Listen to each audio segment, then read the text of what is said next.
What's up, everybody? My name's Bigg and welcome back to another movie review. And you saw the title and thumbnail. Today we're talking about Superman 2, the Richard Donner cut.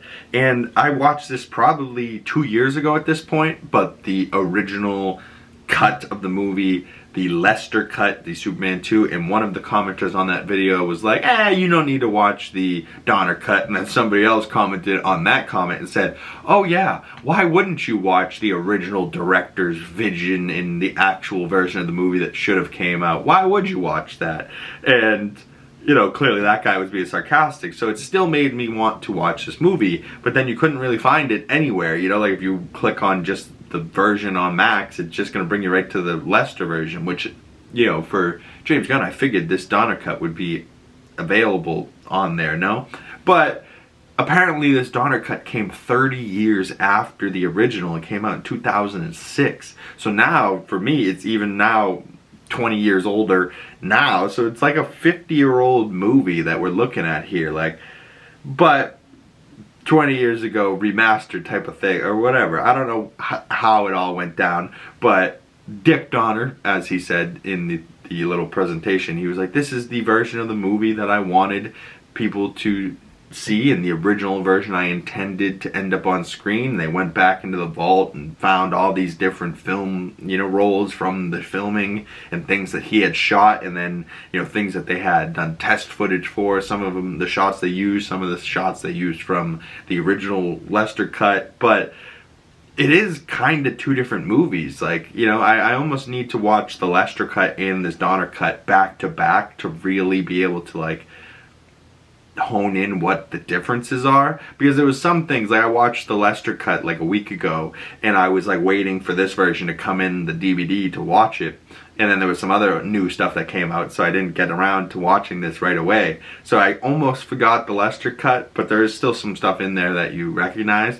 But for this second movie, you know, with the Donner cut, I like watching it, I was like, wow, this, I don't remember this at all. So there's definitely new stuff, and I think the new ending is so much better, like, because this is now the only ending I remember. I don't even remember what happens at the end of Superman 2, the Lester cut. There's only a few things from that I actually remember, and it's like the three, you know, Zod and his two goons, and then the, like, Niagara Falls, Lois falling down the water, you know, and Superman's got to save her, but as Clark, you know. And I love that they did stuff like that, where, like, Lois is trying to figure out who he is and, like, know that he is Superman. And then this Donner cut kind of ends the same way the first Donner cut movie ended, where Superman spins back time type of thing, and nobody remembers what happened or who he is, or, you know, like.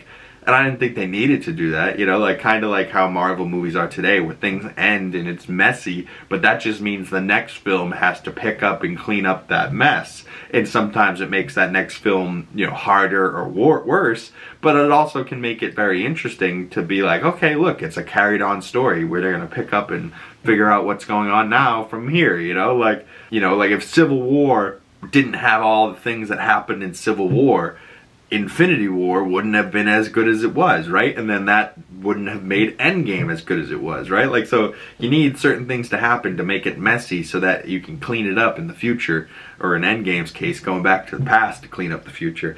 Messy. Time travel, can't fuck with it. But Superman tends to fuck with time travel too.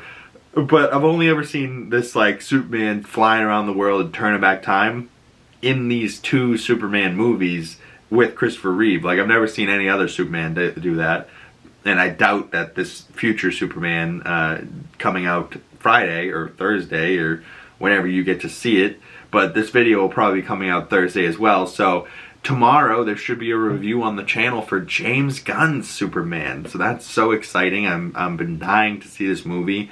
And if you guys haven't checked out my Monday Weekly Nerdy News, we also did a Hot Toys figure comparison between a Hot Toys and an in-art Superman and the Battle of the Supermans and which one's the best. So if you're into Superman, you want to talk more about that, or you want to hear about everything that happened over the last week in Weekly Nerdy News, go check out Monday's Weekly Nerdy News podcast.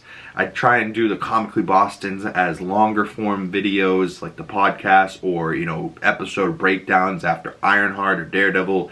I try to make those my Comically Bostons, and on Monday we do the Weekly Nerdy News, and then if there's an extra one that comes out during the week, that's normally a Comically Boston breakdown episode.